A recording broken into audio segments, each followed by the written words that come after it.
Hey everybody, Josh Larson here with the Rage Real Estate team. I want to talk with you briefly about how to leverage the equity in your home. We get questions about this all the time.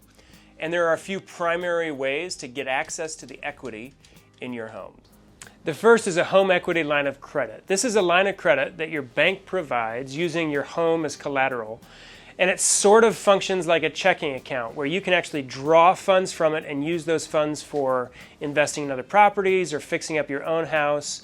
And then your payments are just made up of the interest on that line of credit. Now, that lasts for 10 years.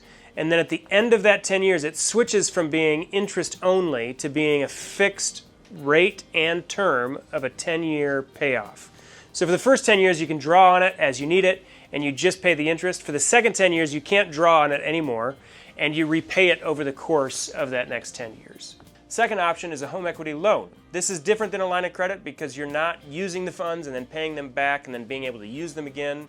This is a fixed amount of money. So let's just say you took out a home equity loan for $50,000.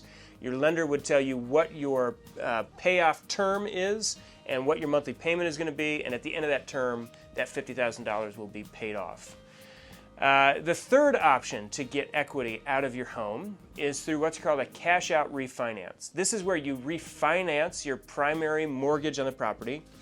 Let's say you owe $250,000 and you want access to an additional $100,000. You would do a refinance where now your mortgage is actually $350,000, paying off your current mortgage of $250,000 and taking $100,000 out and using it for whatever you want to use it for, whether that's investing in real estate or investing anywhere else or buying a car. You can do whatever you want with those funds.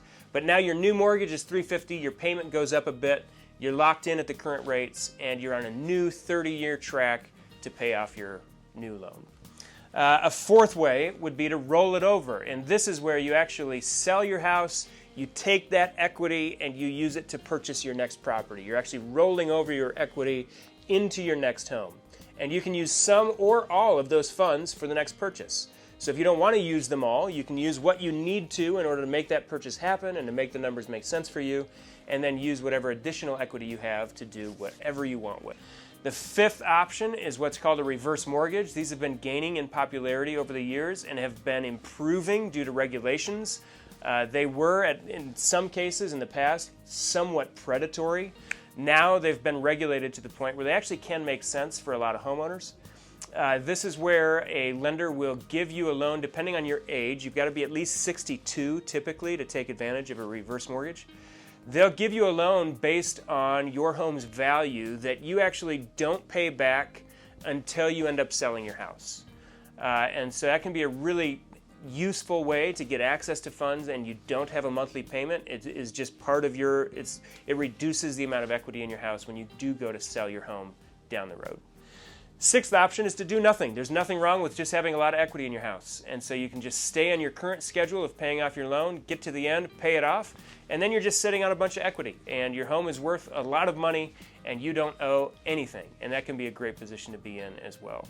So those are really the options for tapping into your equity. If you've got questions on any of those options, feel free to reach out to us at any time. We can recommend lenders to you and help you walk through that process. Thanks for watching.